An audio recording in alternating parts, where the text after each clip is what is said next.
Hi everybody, it's Mr. Winder again, coming at you from my basement with my son's reading bear behind me. And I wanted to share a story with you today called Amazing Grace. Grace can do anything she puts her mind to. I'm reading this with permission from Scholastic Inc. Amazing Grace by Mary Hoffman.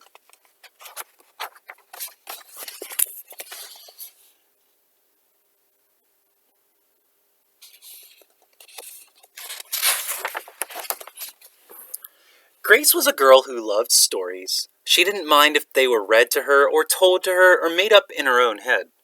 She didn't care if they were in books or movies or out of Nana's long memory.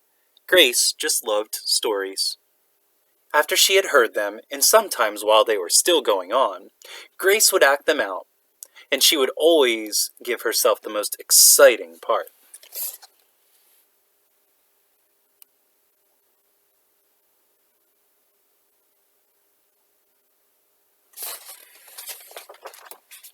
Grace went into battle as Joan of Arc, and wove a wicked web as Anansi the spider.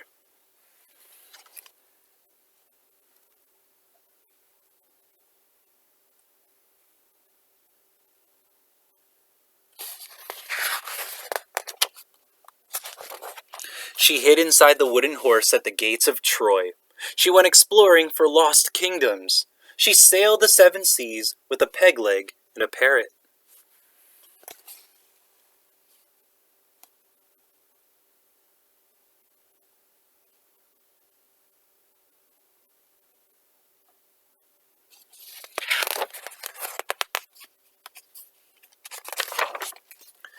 She was Hiawatha, sitting by the shining big sea water, and Mowgli in the backyard jungle.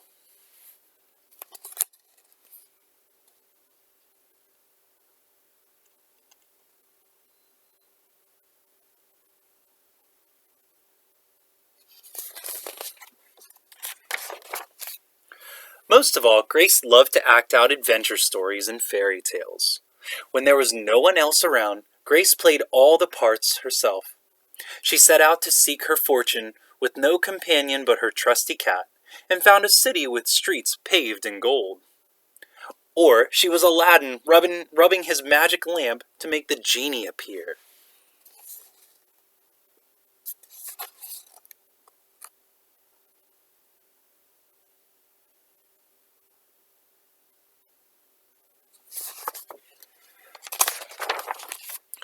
Sometimes she could get Ma and Nana to join in, when they weren't too busy.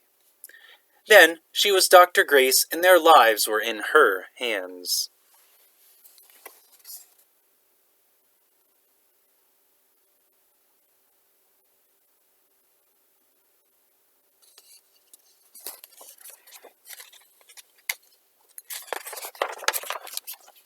One day, Grace's teacher said they would do the play Peter Pan.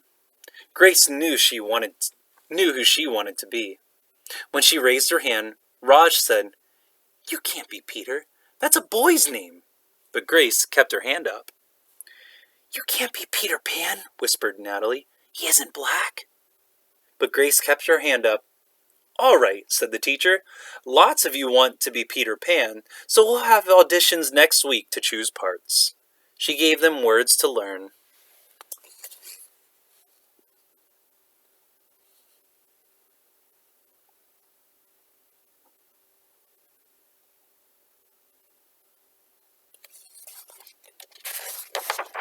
When Grace got home, she seemed sad.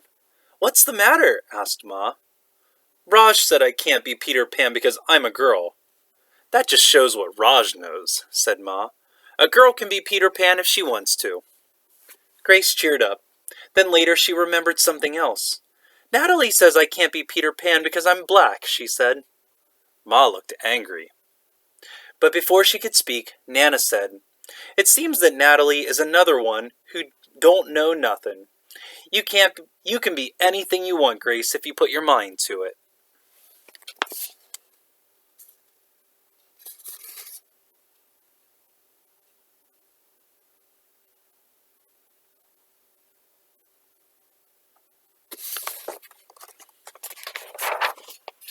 On Saturday, Nana told Grace they were going out.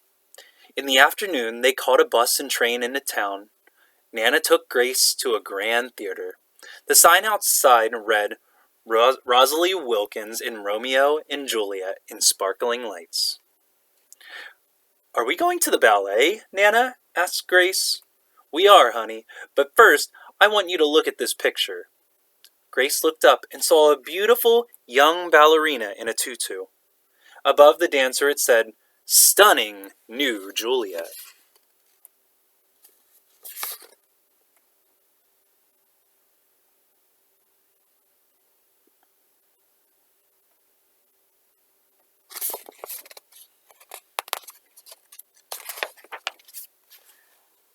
"That one is little Rosalie from back home in Trinidad," said Nana.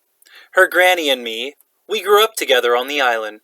She's always asking me, do I want tickets to see her Rosalie dance, so this time I said yes." After the ballet, Grace played the part of Juliet, dancing around her room in her imaginary tutu. "I can be anything I want," she thought.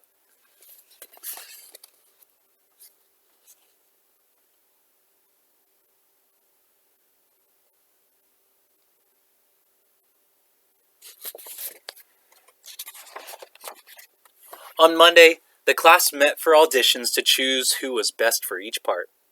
When it was Grace's turn to be Peter, she knew exactly what to do and all the words to say. She had been Peter Pan all weekend. She took a deep breath and imagined herself flying. When it was time to vote, the class chose Raj to be Captain Hook and Natalie to be Wendy. There was no doubt who would be Peter Pan. Everyone voted for Grace. "You were fantastic," whispered Natalie.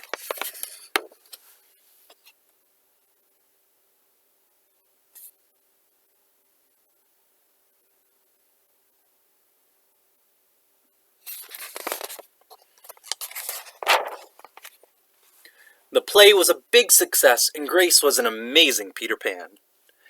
After it was all over, she said, "I feel as if I could fly all the way home." "You probably could," said Ma. "Yes," said Nana. "If Grace put her mind to it, she can do anything she wants."